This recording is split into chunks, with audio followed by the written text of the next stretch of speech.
Começa agora mais um Turismo em Destaque.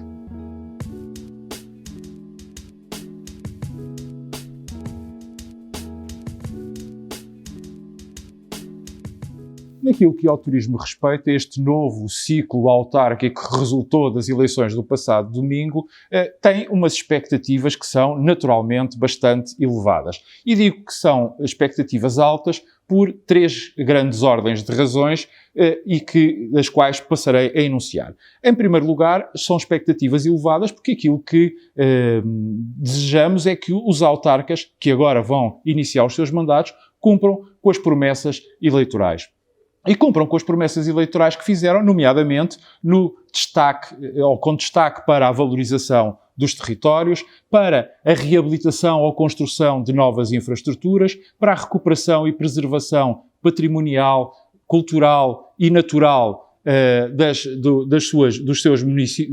municípios, tanto do ponto de vista tangível como intangível, da melhoria da qualidade de vida das populações, da sustentabilidade dos municípios, seja desde questões da emissão dos gases com efeito de estufa até aos espaços verdes e até, em alguns casos, por exemplo, dos municípios com maior potencial do turístico, resolverem questões como as acessibilidades ou até da própria habitação. E, no fundo, também ainda, se quisermos, agora que estamos numa era digital, a melhoria da rede, do acesso à internet através das redes Wi-Fi. No fundo, estamos sempre aqui a falar da melhoria das condições de vida dos municípios, que também, como sabemos, são sinónimo ou é sinónimo da melhoria de atratividade e de fruição turística dos próprios concelhos.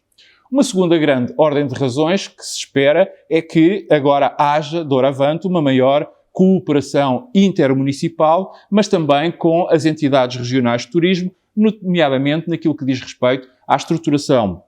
e à valorização da oferta turística local e regional, mas também na consciencialização da complementaridade turística em vez da concorrência desenfreada, como até aqui, de uma forma geral, temos vindo a assistir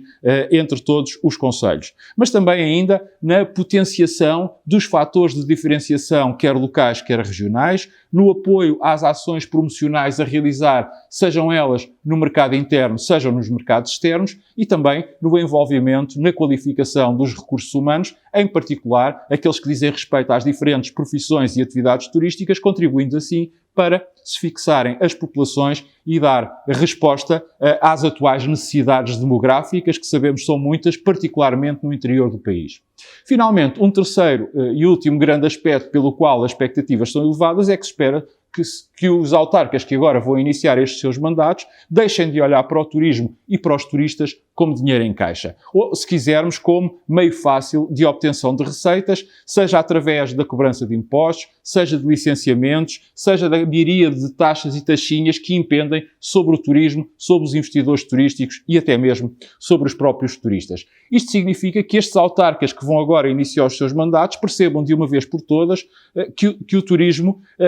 é, para além de contribuir para a coesão e continuidade territorial e também para a diminuição das assimetrias entre o interior e o litoral, é também um protagonista importante na dinamização económica local e regional e também na criação de emprego, seja de forma direta, seja de forma indireta. Portanto, no fundo, as autarquias devem ser aliados da iniciativa privada para conseguirem captar investimento, mas igualmente devem também terem atenção o seu insubstituível papel, quer por um lado de reguladores na elaboração e implementação da regulamentação municipal que rege as diferentes atividades turísticas, quer ainda, igualmente, no seu papel de fiscalizadores do bom cumprimento dessas mesmas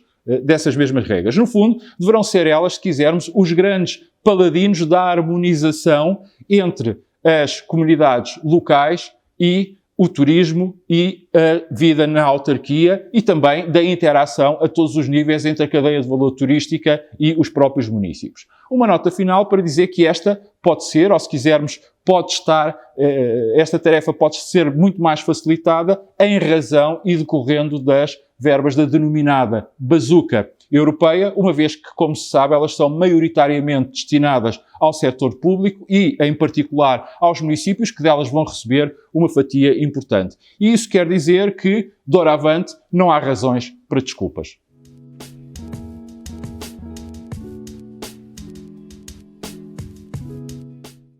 se esta terceira fase de desconfinamento vai ou não vai ser o dia da libertação para cidadãos e para empresas, eu, antes de mais, gostava de começar por deixar aqui duas breves notas. A primeira, para referir que a esmagadora maioria das medidas que agora foram anunciadas pelo Governo, já aqui as havia antecipado no passado dia 7 de setembro, a quando do episódio 42 do Turismo em Destaque. E uma segunda nota para,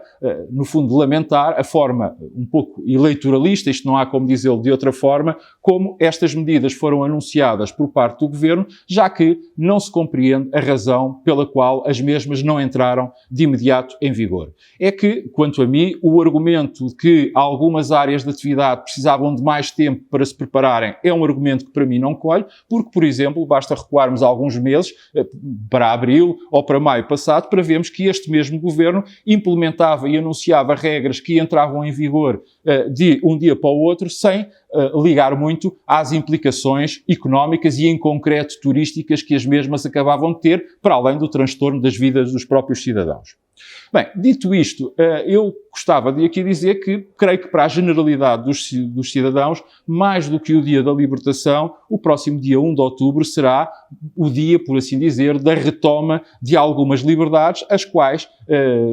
em muitos casos, estávamos privados até para a nossa própria segurança. Mas, como aqui tive a oportunidade de referir na semana passada, esta é uma retoma de liberdade que vem acompanhada por uma enorme, se quisermos, por uma tremenda responsabilização individual, dado que a pandemia não acabou. E, como se sabe, o outono está a começar, seguindo-se o inverno, e naturalmente vamos ter um aumento das infecções respiratórias naturais para esta altura do ano. Vamos ter a gripe e vamos ver como é que se resolve o problema das vacinas, uma vez, como se sabe, o ano passado houve escassez das vacinas para muitos que as queriam tomar, mas também, que lá está, vamos ter um aumento das doença por Covid-19 em razão da retoma das nossas vidas ou da nova normalidade. Em síntese, e olhando para aquilo que vai ser o futuro da evolução da pandemia, o facto é que ela vai depender muito daquilo que cada um de nós fizer. No que diz mais diretamente respeito ao turismo, vale a pena aqui destacarmos pela positiva a reabertura daqueles setores que estavam encerrados, e muito aqui em particular o das discotecas, mas também a retoma da atividade normal, tanto ao nível dos horários, como das capacidades, como até das normas de acesso dos estabelecimentos de restauração e bebida e de alojamento turístico, para além também do levantamento das limitações, no caso dos eventos, dos espetáculos e das festas familiares. Isto que quer dizer que, para mim, sem dúvida nenhuma, que a partir do próximo fim de semana vamos assistir a um começo de aceleração ou de maior dinamismo do próprio turismo, como aliás tive aqui a oportunidade de prever e ao longo do tempo ir sublinhando que se iria passar no segundo semestre de 2021, com particular incidência neste último trimestre do ano. Situação que irá ser gradualmente acompanhada por uma paulatina retoma também dos mercados externos de médio e longo curso, devido à progressiva reabertura das fronteiras, mas também aos progressos que irão continuar a ser efetuados ao nível das vacinação e ainda também a uma cada vez maior aceitação dos certificados digitais. Contudo, e é aqui que, quanto a mim, reside a maior parte do problema, é que se é verdade que o tal dia da libertação está muito nas nossas mãos, já naquilo que respeita às empresas turísticas em concreto, estes anúncios, ou quando foram feitos estes anúncios, pouco para não dizer rigorosamente nada, acabou por ser dito. E seguramente que isso não se terá tratado de um esquecimento. Ora, se não foi um esquecimento, é legítimo que se pergunte, então estará o Governo convencido que daqui para a frente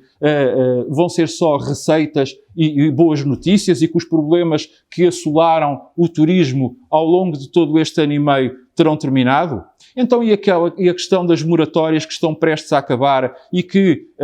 a prometida solução que já foi anunciada há meses ainda nada se sabe dela? Ou, por exemplo, os atrasos na regularização das verbas do programa Apoiar, concretamente os apoios às rendas. E repare-se, eu nem sequer estou aqui a referir em novos apoios. Pensará o Governo que as empresas do turismo estão com uma saúde económica ou financeira assim tão boa? É que, até ao momento da gravação deste programa, nada foi dito e nada mais se sabe. E uma coisa é certa, é que com as fragilidades de capital e de liquidez que presentemente se fazem sentir, dificilmente a retoma turística conseguirá ser aproveitada pelas empresas, que é o mesmo que dizer ser aproveitada pelo próprio país. Mais a mais, quando muitos dos apoios que foram concedidos não tiveram em atenção, como aliás eu não me cansei de sublinhar, as especificidades próprias das diferentes áreas de atividade económica e muito em particular do turismo. Portanto, aqui deixo mais uma vez o alerta ou, se quiser, o apelo. As empresas turísticas precisam de apoios específicos para viverem e para poderem dar o seu contributo para o progresso do país. Se olharmos para aquilo que aconteceu e que se passou na última década, há uma coisa da qual podemos ter certeza. Investir no apoio ao turismo é mais do que seguro, pois é algo que tem retorno garantido. Obrigado por continuar desse lado. Mantenha as regras de segurança e higiene sanitária. Até para a semana.